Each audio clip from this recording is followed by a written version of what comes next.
san thar no non ta kan sum to ni kan di ra chu thang lo mo lai ni te sun a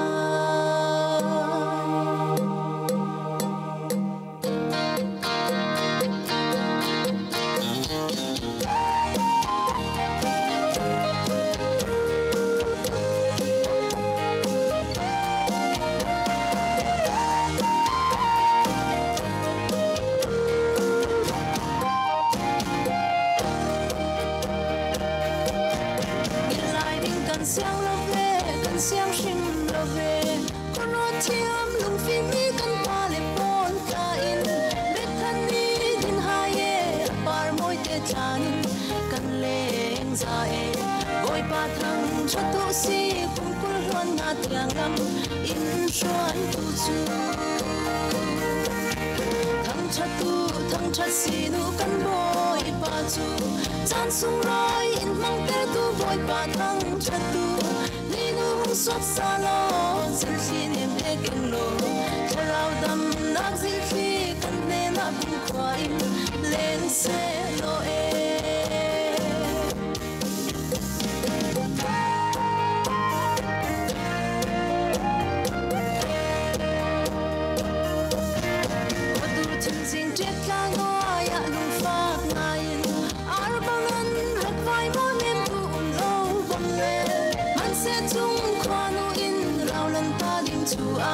Siang shim lo ve, oi bai lam shoi na kin cher lian ni nu tleu bang gung suak sa le.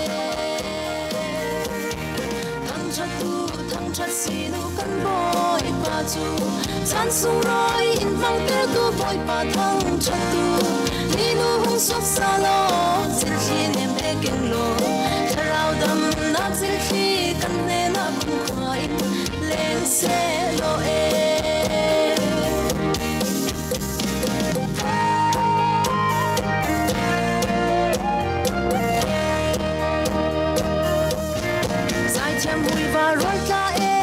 Si mau lo e sing pul mon an yam zo no hoi dot ni si la nan le na sum to la silver jubilee da an tum ti nan nom na ba kham te sil chi ne mang hun thang ve se kan ti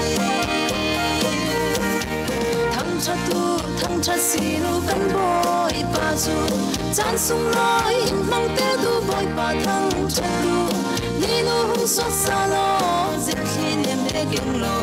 Charao dam nak zil khi kan ne na bung khoi lên se lo e. Thang cha si nu kan boy pa chu, chan sung roi in mang te tu boy pa thang cha tu. Ni nu hung suat sa lo, zil khi niệm te king lo. Charao dam nak zil khi